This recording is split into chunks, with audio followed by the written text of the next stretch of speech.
पवार तालुक्यात आले. नारायणगावचे पोलीस स्टेशनचे उद्घाटन त्या ठिकाणी होतं. त्या ठिकाणी बोलले की शरददादांचा मला फोन आला की मी तुमच्यावर नाराज आहे, प्रोटोकॉल नुसार मला बोलवलं नाही किंवा मला विश्वासात घेतलं नाही. हे बघा की पालकमंत्री अजित हे जिल्ह्याचे पालकमंत्री आहे आणि प्रोटोकॉल असा आहे ना, शिष्टाचार असा आहे, आमदार पक्षाचा असो किंवा नसो, जो विद्यमान आमदार आहे त्यांना हे शासकीय कार्यक्रम जे आपण उद्घाटनाचे घेणार आहे तुम्हाला अधिकार आहे. आपण तिघही मंडळी महत्वाची आहे.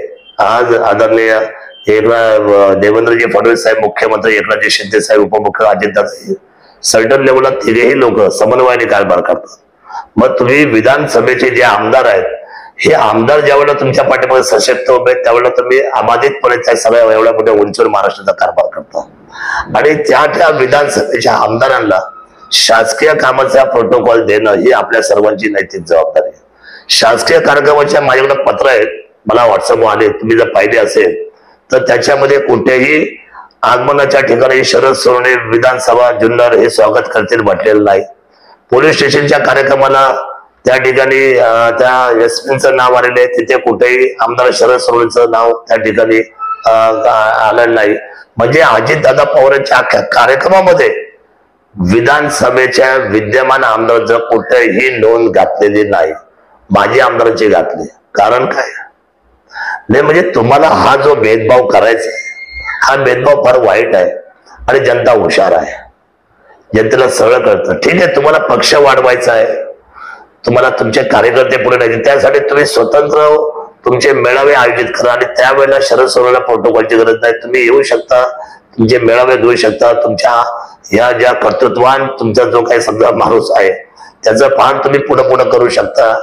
खरं तर मी समजा तालुक्यातली ही माणसं मी अनमॅच्युअर्ड समजू शकतो, पण दादा किती मॅच्युअर्ड आहे, 6 वेळेला उपमुख्यमंत्री झालेत आणि गेले 40 वर्ष राजकारणात आहे आणि तरी आमचा इतका मत्सर का, एवढा मत्सर करायचं कारण काय. आणि तिथं मुश्किलपणे टिप्पणी देऊन गेले, याची नोंद आम्ही वर देऊ. निश्चितपणे हा तालुक्याच्या मतदाराचा अपमान आहे. स्वागतासाठी शरद सोनवणेचं नाव त्या असलेल्या त्यांच्या दौऱ्यामध्ये येणंच गरजेचं होतं. हा माझं नाव आल्यानंतर तुम्ही अजून 2 लोकांची नावं टाकली असती तर आम्हाला त्याचं काही दुःख नाही, पण शरद सोनवणेचं नावच कार्यक्रम त्यांच्या असलेल्या कार्यक्रम तुम्ही त्यांचा वाचा. सकाळी 7 वाजता ते निघालेत हेलिकॉप्टरने, इथं आले 8-8:30ला, तिथून तर इथून परत परतीच्या प्रवासापर्यंत कुठल्याही त्यांच्या कार्यक्रमामध्ये विधानसभा शरद सोनवणेचा उल्लेख नाही. हा त्यांचा पर्सनल गुन्हा जेवणाचा कार्यक्रम आहे, समजा त्यांच्या कुठल्या पक्षाच्या कार्यालयाच्या उद्घाटनाचा विषय असेल, आमचं नाव नाही टाकलं चालेल, पण जिथे पोलीस स्टेशनचा विषय आला, जिथे MSMEचा विषय आला, बरं ही दोन्ही डिपार्टमेंट असेल देवेंद्र फडणवीस साहेबांचे, आणि अशा परिस्थितीमध्ये तुम्हाला कितीही अधिकार असेल, तुमच्या अधिकाराचं आम्ही स्वागतच करू, पण आमचा अवमान करायचा कुणाला अधिकार नाही. या तालुक्यातल्या तमाम सर्वसामान्य जनतेने प्रचंड लोकप्रियतेच्या मताधिक्यावर अपक्ष म्हणून राज्यामधून निवडून दिलेला आहे आणि मी शिवभक्त आहे.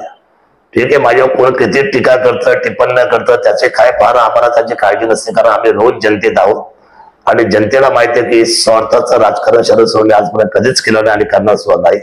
पक्ष म्हणून पुढे टार्गेट केलं जातंय का किंवा नाही, पक्ष हा त्यांचा विषय आहे, प्रोटोकॉल हा आमचा विषय आहे, विधानसभेचा आमदार म्हणून हा माझा विषय आहे. तो मी उदाहरण देतो. एकदा आदरणीय सतीश शेरकर चेअरमन दिवाळीमध्ये कारखान्याच्या कार्यक्रमाची वेळ घ्यायला बारामतीला गेले होते शरद पवार साहेबांनी. शरद पवार साहेबांनी सांगितलं मी तुम्हाला वेळ देतो, कार्यक्रमाला येतो, पण तिथं आमदार कोण आहे, तेवढे साहेब तिथे मनसेचे आमदार आहे शरद सोनवणे. ठीक आहे, ज्या काही पक्षाचे आमदार असतील त्यांना निरोप द्या की मी ही तारीख दिलेली आहे, आणि त्यांनी त्यांच्या डायरीमधल्या लिहिल्याने माझं सांगितलं की तिथल्या आमदारांना आपला कार्यक्रम कळवा शरद सोनवणेचं, आणि त्या विधानसभेच्या सदस्याचं नाव आपल्या कार्यक्रम पत्रिकेमध्ये टाका, आणि तुम्ही कारखान्यात जो चेअरमन आहे तुम्ही सुद्धा जाऊन त्यांची भेट घ्या की शरद पवार साहेब या दिवशी येत आहेत आणि तुमच्या डायरीवर त्याची नोंद घ्या. काय कामाची पद्धत आहे. कामाच्या पद्धतीसाठी कोणी या लोकशाहीमध्ये बाबासाहेबांची घटना कोणाला अवमान करणारी लावणारी नाहीये.